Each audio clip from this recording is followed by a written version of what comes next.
introduce you to another person that I met while I was on our missions trip in the Dominican Republic. This woman had a strange impact on me. Her name is Ito, and she was my host. I stayed in her home. She opened her home to me and literally taught me a whole new way of receiving someone. I stayed in the home with another pastor. His name was Joe. And Joe had been there before, and Joe had a history with Ito. Ito adored Joe. Adored Joe. And I thought, well, maybe that's part of it. By the end of the week, I realized that I was so uncomfortable because I was so Western.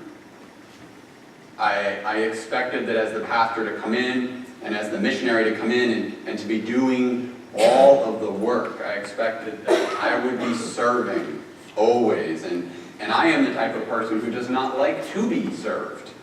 I like to help others, and I feel a bit uncomfortable when people are doting or serving on me. Ito not only doted on us, she served us. When we got up in the morning, breakfast was completely made and ready on the table. Complete china set ready for us to eat at. And when we sat down, she poured our coffee. She served the eggs onto our plate. She always asked if you wanted more. And I learned very quickly that if you said no, that was very disgraceful. It's the only missionary trip I've ever been on where I gained weight. And then she did something that was extremely uncomfortable to me. She walked over into the corner of the room and she sat down on a plastic chair. While we sat at the table and ate, she sat all the way over in the corner in a plastic chair and she waited. And if she thought my coffee cup was empty, she would jump up and pour more coffee in my cup, and then she would go back over and she would sit in the chair. I wondered as we were there, I looked around and I'm like, okay, I see the kitchen and I see a living room here, and I know that's a bedroom back there that I've not been in, but I know that her daughter and her son-in-law and her grandson live in that bedroom. And then there's this bedroom over here that Joe and I were sleeping in. I'm like, where did she go? She moved out of her house for the whole week and she stayed in the shed that was behind the house. All week. All week. She made me uncomfortable, and yet at the end of the week, I like to say she broke me. And it actually took Pastor Joe to tell me she has nothing to give but her hospitality. That is her gift to you. Not accepting her hospitality is like not accepting a birthday gift or a Christmas gift or something in a box with a bow. And she gave and gave and gave all week. We would leave from breakfast getting ready to go out and do whatever our duties or tasks were for the day, and she would come out and greet me in the driveway. She'd have a shopping bag with 2 ice-cold waters in there. And through her granddaughter, who interpreted for her, would tell me, make sure you drink both of these today before you come back. And then when we got back, she'd have some little snack in aluminum foil wrapped up for us. As soon as we got back to the house, eat this now.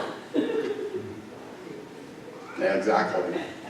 She took very good care of us. But she showed us what it meant for her to receive people into her home and to be truly grateful. Today's scripture story is about 2 women with this similar kind of experience about hosting, about welcoming, about receiving. And I know a lot of people have heard the story of Mary and Martha, and some people have even heard it twisted a bit. So we're going to back up just a little bit in our scriptures to get a better understanding in the context of what's happening. If we look in the same Gospel of Luke and we go back to chapter 9, about verse 51, we get introduced to this whole new concept of what it means to receive. Verse 1 says this, as the time approached for Jesus to be received into heaven, he he resolutely set out toward Jerusalem. Now, we've been talking about this journey over Lent. We've been talking about how we're meeting different people that Jesus met along the way. But I want you to understand, when I say journey, I literally mean he put sandals on his feet and he walked from place to place to place. And most in particular, he's going from Galilee all the way to Jerusalem, and he keeps telling those who are following him what's going to happen when he gets there. Though they don't understand very well, it's a long journey. And along the way, we've met a couple of different people. We've met the common people who kind of gathered when he came into town or village. We've heard about Andrew, we've heard about Bartimaeus and Zacchaeus, and we've heard about their different experiences. But what's interesting about this experience is not necessarily the people, Mary and Martha, it's what transpires between them. That is our lesson for today. So right after Luke tells this time that Jesus is preparing to be received into heaven, they move on to the next village, and it's a Samaritan village. If you know anything a little bit about your history and it comes to the Bible history, Samaritans and Jews, well, they weren't really cozy. As a matter of fact, they hated one another. Jews were the clean and noble and righteous and law-abiding. Samaritans, well, there was a little crossbreeding going on in there. During some of the wars, some of the Jews got separated. Instead of sticking with the Jews, they married the local girls. Things got a little mixed up there. So they don't necessarily like each other, but along comes Jesus Christ, the Messiah, our Lord and Savior, and all of his followers. They come to this village, and Luke tells us very clearly, he sent messengers ahead who went into the Samaritan village to get things ready for him, but the people there did not receive him. The people there did not welcome him. This is a real plot twist for us on our journey. He's preparing to be received into heaven when he gets to Jerusalem, when he suffers and dies on the cross, and he comes into this village along his journey, and they say, I'm sorry, there is no room at the inn. You're not welcome here. He's preparing to be received into heaven, yet the world around him has rejected him. Now you all know that we talk about the lessons Jesus teaches when he's journeying with his disciples, right? We call them parables, stories. He says, if you want to understand more about what it means to follow my Father, it kind of goes like this. And he explains a story. Or, love sort of looks like this. It's like this. And how do we treat one another? Well, it's like wheat, or it's like a farmer, or it's like a merchant. And he tells a story. They're called parables. And so after he leaves this Samaritan village in which he was not welcomed, he continues to teach as they're walking and talking and journeying together. And it's interesting, the story that he comes up with is the Good Samaritan. Tells a story about a man who is robbed and beaten and laying on the side of the road, and three others who come along and how they treat him, and what does it mean to be a good neighbor. So now here we are at the verse that was read for us this morning. As Jesus and his disciples were on their way, they came to a village where a woman named Martha opened her home to him. A woman named Martha welcomed him as her guest. A woman named Martha received him into her home. Now, before we go any further and think we already know the story of Mary and Martha, I want to stop there for a moment and let's just think about this. Mary welcomed Jesus into her home. How many of you have been welcomed into a home? How many of you come home from the hospital? Welcome home. How many of you have been away for days or weeks at a time and you come back and you are welcomed home? How many of you have gone back to your parents' house after, moving out and getting married and having kids, and now you come back to your parents' home and you are welcomed home? How does that make you feel?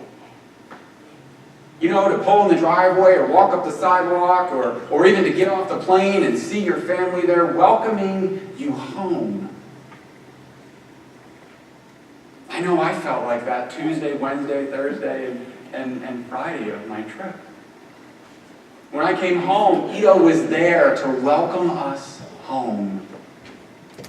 Not knowing her or the neighborhood or the language, I still felt joy. I still felt warm and accepted and wanted. Now let me ask you this. Have you ever been on the other side of the door? Have you ever welcomed someone into your home? Parents, when your kids come home from college or summer break or they're away and they're married and now they come back, or spouses when your spouse comes back from the hospital or anything like that, when you've been separated and now you're on the other side of the door and you swing the door open and you say, welcome home.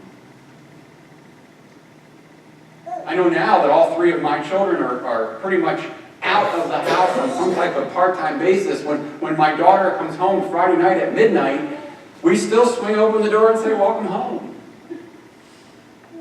My son, who now lives all the way across the country, when he comes home, we go to the airport and we stand there with arms open in the hallway of the airport and we say, welcome home. The joy is felt on both sides of the door. There is great joy in being welcomed home. And for Jesus, there's great joy when we receive Him, when we welcome Him into our hearts. And there's great joy for Martha as she's been preparing all day for this exciting event. She goes to the door of her home and there He is. Joy is what she feels. There is joy in heaven every time someone receives Jesus. The angels leap for joy. Jesus and God, His Father, smile the biggest grin they possibly can each and every time one of us receives Him and welcomes Him into our lives. Martha is joyful. Jesus is joyful. Now we move into the next section. And I want to be very careful with this next section, because it has been thrown around and used as a way to justify our own judgment. That is not what is happening here. We all assume Martha is about to be scolded, isn't she? Martha's about to be told, Martha, Martha, Martha. Try and read it a little differently. Try and read it with the voice of someone who is just welcomed home. The voice of Jesus, who says, Martha, Martha. Now Martha then turns and she's got a little bit of complaining going on, doesn't she? She says, oh man, I've been working all day. I'm scrubbing floors, I'm cooking the chicken, I'm cleaning the curtains, I've washed the walls, all my fine china is out, I burned a hole in my knee while I was down scrubbing the floors. Jesus, look at Mary. She's just sitting there. Tell her to do something. Remember, Martha's filled with joy over love and welcoming. And Jesus is filled with joy. And He says, Martha, you're worried and you're distracted by a lot of things. A lot of things. I deeply appreciate all of them. And yet your sister Mary, she has found a different way. A different way for her to welcome you. A different way for her to be extravagant with her love. A different way, different from yours. If we Gospel of John, we learn a little bit more about Mary and Martha. Mary and Martha are sisters. We know that also from Luke's Gospel. We also know who their brother is. Lazarus. If you remember the story of Lazarus, he died. Mary and Martha went to Jesus filled with tears and grief. And Jesus raised Lazarus from the dead. And when he does, there's a reunion of all these friends, Mary, Martha, Lazarus, and Jesus. And in the Gospel of John, Jesus says, "With these I am in love." You know, it's interesting. Mary, Martha, and Lazarus are the only people mentioned in the Gospel who Jesus says he loves. That means something in our Scriptures. So here he is in Mary and Martha's home, who he's already declared who he loves and who are his sisters and he's indebted to. And he says, Martha, Mary has found a different way.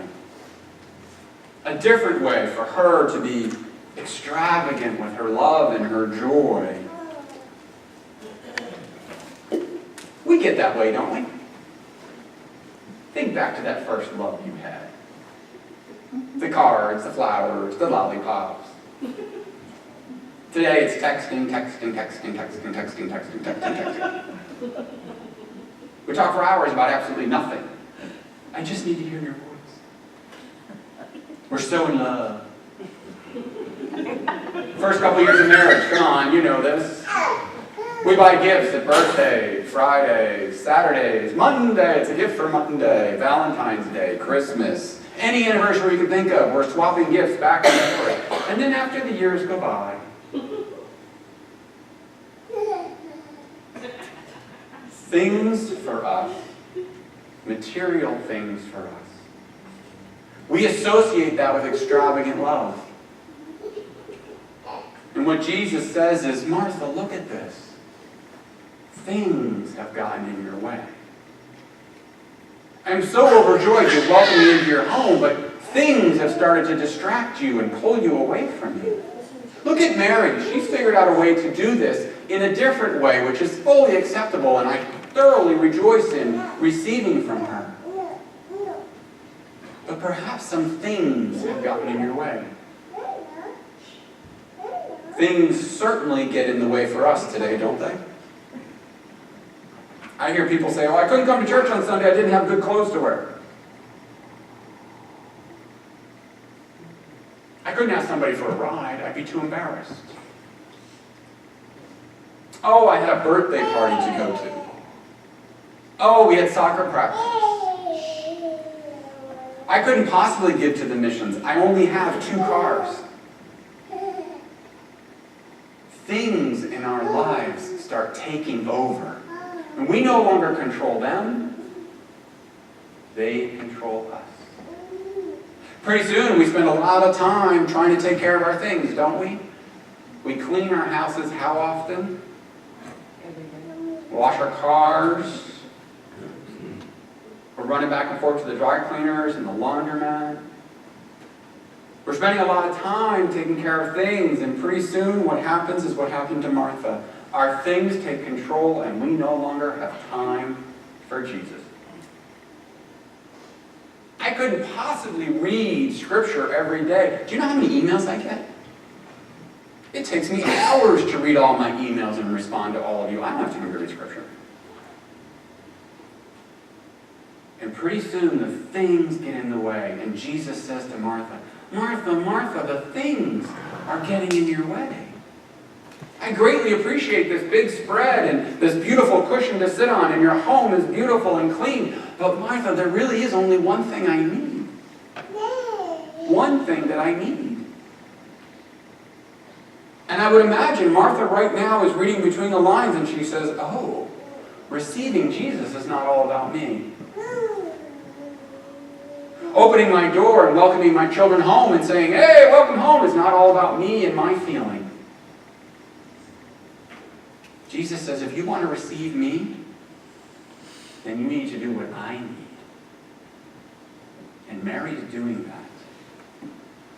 She's giving me her love and her devotion. The rest of it is great.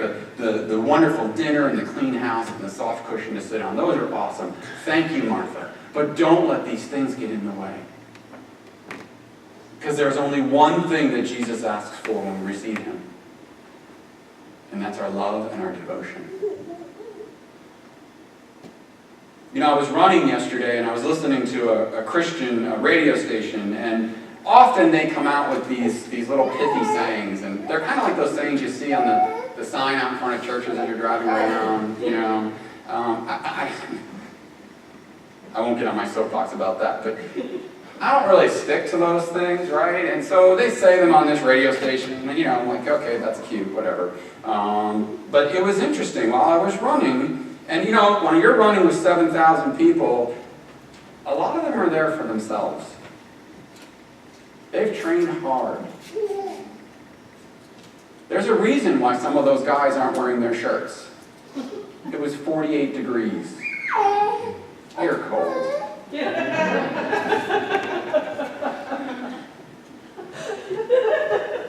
Not that I'm jealous. But it's interesting. They said Jesus doesn't love the you were trying to be. Jesus loves the you are today. With all of our faults and our failures and our bald heads and our overweight bodies and our twisted noses and our cross-eyed and all of the failures we're going to be doing tomorrow and the next day, Jesus loves the you are today. Not the you're trying to be. And all he asks for us to receive him is love and devotion today. Right now. At this very moment. Martha, I greatly appreciate how you welcomed me. And I love you deeply. Let's take a look at how Mary's doing it. And let's not let the things of this life get in our way.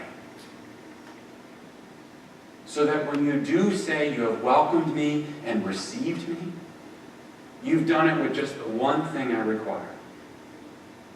Love and devotion. Right here, right now. Because Jesus loves us the way we are right now. He's not waiting for us to be something else in the future. I'm sure Mary and Martha probably had a conversation about this after Jesus left.